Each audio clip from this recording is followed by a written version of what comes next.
నమస్కారం సిటీ వార్తలకి స్వాగతం। నగరంలో నూతనంగా నిర్మించిన సీసీ రోడ్లను ఎమ్మెల్యే గల్లా మాధవి ప్రారంభించారు। 25 లక్షల రూపాయల వ్యయంతో కృష్ణానగర్ 1వ లైన్లో నూతనంగా నిర్మించిన సీసీ రోడ్లు డ్రైనేజీలను ఎమ్మెల్యే గల్లా మాధవి ప్రారంభించారు। కూటమి ప్రభుత్వం అధికారంలోకి వచ్చిన వెంటనే నగరాల అభివృద్ధిపై దృష్టి సారించినట్లు చెప్పారు। నగరంలో అధ్వానంగా తయారైన రోడ్లను నిర్మించేందుకు ప్రణాళిక సిద్ధం చేసినట్లు తెలిపారు। రానున్న రోజుల్లో రోడ్లు డ్రైనేజీ నిర్మాణాలను చేపట్టి నగరాభివృద్ధికి కృషి చేస్తామన్నారు। కార్యక్రమంలో కార్పొరేటర్ బాబు, కసుకుత్తి హనుమంతరావు తదితరులు పాల్గొన్నారు। ఈ రోడ్ని డ్రైన్ని ప్రారంభించుకోవడం జరిగింది। 15 లక్షలు 10 లక్షలతో కూడుకున్న వ్యయంతో ఈరోజు ఆ రోడ్డు ఆ డ్రైన్ని ప్రారంభించుకోవడం జరిగింది। ఇలాగే గుంటూరు ప్రాంతం మొత్తం కూడా ఎన్నో రోడ్లకి ఇంకా శంకుస్థాపన లేదంటే ప్రారంభం చేసుకునే పరిస్థితులు చాలా రోడ్లు ఉన్నాయి। అవన్నీ కూడా ఒకదాని తర్వాత ఒకటి మొదలు పెడతాము। రోడ్లన్నీ అస్తవ్యస్తంగా ఉన్న పరిస్థితుల్లో అవి ఎంతో ప్రధానమైన సమస్యగా ఈరోజు గుంటూరులో ఉన్న పరిస్థితుల్లో వాటి మీద దృష్టి పెట్టాము। ప్రతి ఒక్క రోడ్డు కూడా ప్రజల్ని అసౌకర్య పాలు చేస్తున్న, యాక్సిడెంట్ పాలు చేస్తున్న ప్రతి ఒక్క రోడ్లు కూడా వాటి మీద దృష్టి పెట్టి ఒకదాని తర్వాత ఒకటి వాటికి పరిష్కారం చేసే దిశగా మేము కమిషనర్ వారిని కోరుకోవడం జరిగింది। వారు కూడా దానికి అంగీకరించారు। కాబట్టి ప్రతి ఒక్క రోడ్డు త్వరితగతినే పూర్తవుతాయి। కాబట్టి ప్రజలందరూ కూడా కొంచెం సహనంతో సంయమనంతో ఉండాల్సిందిగా కోరుతున్నాను।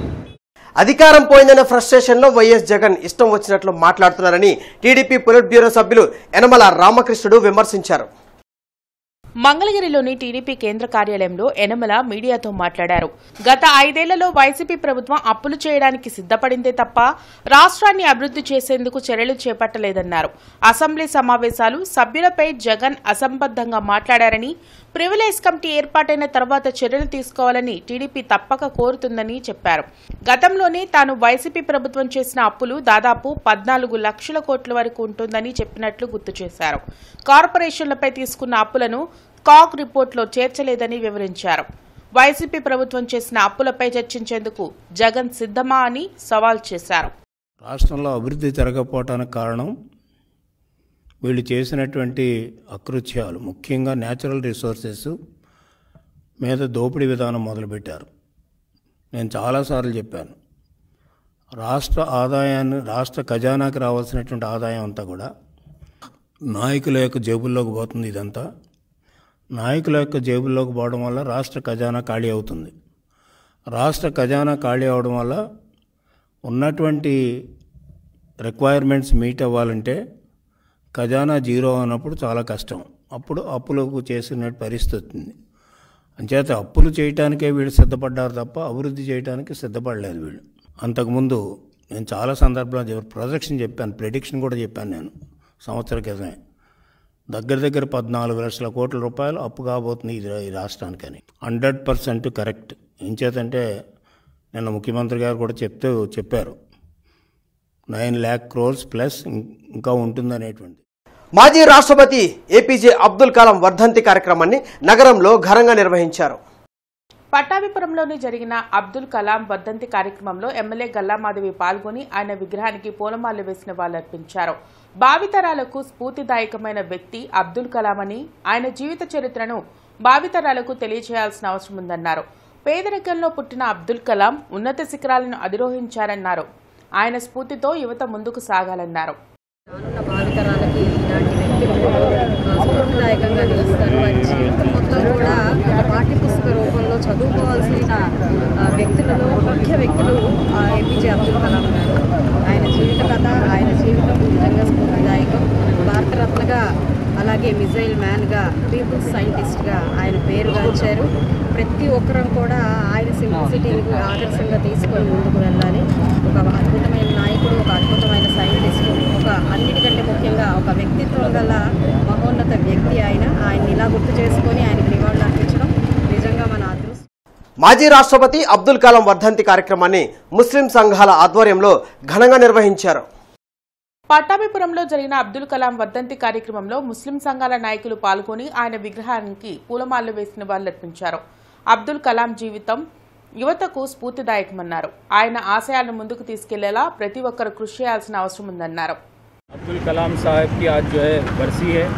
उनके बहुत सारे कुर्बानियाँ हैं और उन्होंने हमारे देश के लिए बहुत काम किया है और हमारे स्टूडेंटों के लिए और पढ़ाई के एतबार से भी जो है बहुत सारी कुर्बानियों को उन्होंने पेश किया है, जहाँ उन्होंने अपनी जान की माल की कुर्बानियाँ दी हैं। और अब्दुल कलाम साहब बहुत इबादत गुजार भी हैं, नमाज़ों का एहतमाम, तहज्जुद की पाबंदी और उनमें तक़वा, परहेज़गारी और बहुत खुदा से डरने वाले और खुदा का खौफ खाने वाले आदमी हैं।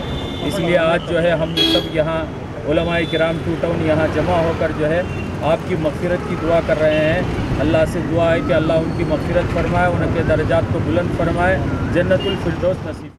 అఖిల భారత జాతీయ ఓబీసీ 9వ మహాసభ ఆగస్టు 7న అమృత్సర్లో జరగనుంది. ఈ సభకు సంబంధించిన పోస్టర్ను గుంటూరులోని బీసీ సంక్షేమ సంఘం కార్యాలయంలో రాష్ట్ర అధ్యక్షులు కేసన శంకర్రావు, కుమ్మరి క్రాంతి కుమార్ ఇతర నాయకులు ఆవిష్కరించారు. బీసీ మండల్ కమిషన్ ఇచ్చిన ఓబీసీ రిజర్వేషన్ సిఫారసులను ఇప్పటి వరకు కేంద్ర ప్రభుత్వాలు అమలు చేయకపోవడం దుర్మార్గమని శంకర్రావు విమర్శించారు. ఎన్డీఏ కూటమి కులగణనను చేపట్టాలని డిమాండ్ చేశారు. ఓబీసీలోని కుల వృత్తులు అంతరించిపోతున్నాయని వాటిని సంరక్షించాల్సిన అవసరం ఉందని చెప్పారు. ఇది 9వ జాతీయ మహాసభ. ఇది పంజాబ్ రాష్ట్రంలో అమృత్సర్లో రేపు 7వ తారీఖున ఉదయం 10 గంటల నుంచి సాయంకాలం 5 గంటల వరకు కూడా వివిధ రాష్ట్రాలకు చెందినటువంటి బలహీన వర్గాలకు చెందినటువంటి నాయకులు, వివిధ రాజకీయ పార్టీలకు చెందినటువంటి పార్లమెంట్ సభ్యులు, మంత్రులు, అదేవిధంగా బీసీ నాయకులందరూ కూడా మేము ఆ రోజున ఆహ్వానించడం కూడా జరిగింది. నరేంద్ర మోడీ గారు ఒక బీసీ వర్గానికి చెందినటువంటి వ్యక్తి, అయ్యా మోడీ గారు ఇప్పటికైనా ఈ కుల గణాంకాలు చేపట్టాలి, దేశవ్యాప్తంగా గణాంకాలతో పాటు కుల గణాంకాలు కూడా చేపట్టాలని చెప్పని వారికి మేము విజ్ఞప్తి చేస్తూ ఉన్నాం. ఇన్ని ప్రభుత్వాలు మారుతున్నా, గతంలో కాంగ్రెస్ పరిపాలన చేసింది, ఇప్పుడు బీజేపీ 3వ పరిపాలన కంటిన్యూషన్ చేస్తూ ఉంది. కానీ ఇప్పటి వరకు మండల్ సిఫారసు మీద పార్లమెంట్లో ఒక చర్చ కూడా పెట్టలేదనేది చాలా స్పష్టంగా మనందరికీ తెలిసిన నిజం. గెలిచిన తర్వాత తక్షణమే జనగణనని చేపడతామని చెప్పేసి చాలా స్పష్టంగా మొన్న అమిత్ షా గారు కూడా మాట్లాడిన విధానం మనందరికీ తెలిసిందే. అదేవిధంగా ఇదే జనగణన మీద మేము ప్రభుత్వంలోకి వస్తే కాంగ్రెస్ పార్టీ రాహుల్ గాంధీ పాదయాత్రలో పూర్తి స్థాయిలో జనగణన చేపడతామని చెప్పారు. కానీ ఇప్పుడు నిన్న పార్లమెంట్లో జనగణన అనే దాని మీద మీరెందుకు చేపట్టరు, దాని మీద మేము ఒక డిమాండ్ చేయబోతూ ఉన్నాం, దేశవ్యాప్తంగా జనగణన చేపట్టాలని చెప్పేసి రాహుల్ గాంధీ గారు కూడా మాట్లాడాలని చెప్పి కూడా మేము అడుగుతున్నాం. Karunya social service organisation royal caps founder Bolla Devi Naidu పుట్టినరోజు సందర్భంగా రక్తదాన కార్యక్రమాన్ని నిర్వహించారు. జీజీహెచ్లో నిర్వహించిన కార్యక్రమంలో యువత పెద్ద సంఖ్యలో పాల్గొని రక్తదానం చేశారు. ఈ సందర్భంగా జీజీహెచ్ డిప్యూటీ సూపరింటెండెంట్ శ్రీనివాస్ మాట్లాడుతూ బోళ్ల దేవి నాయుడు పుట్టినరోజు సందర్భంగా రక్తదాన శిబిరాన్ని నిర్వహించడం అభినందనీయమన్నారు.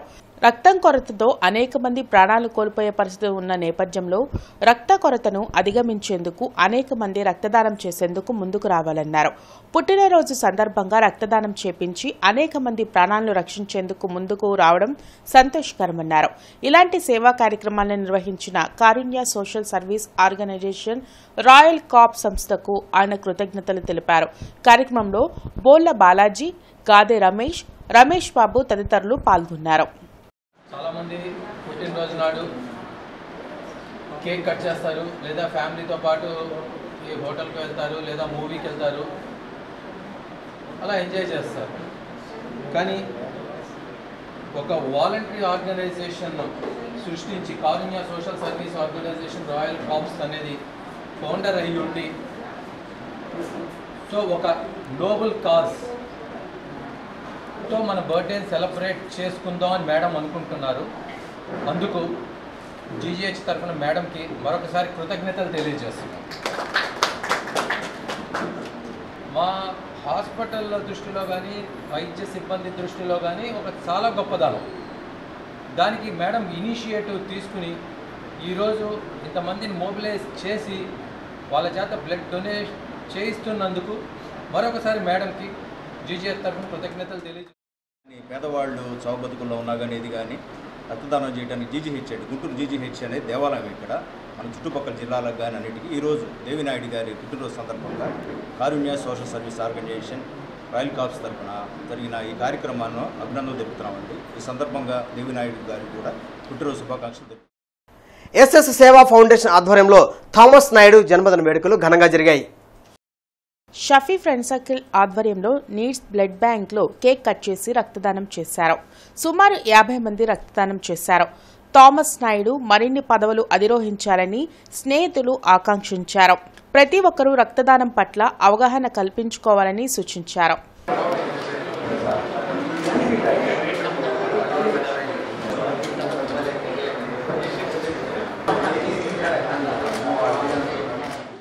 ఈ వార్తలంతటితో సమాప్తం. నమస్కారం.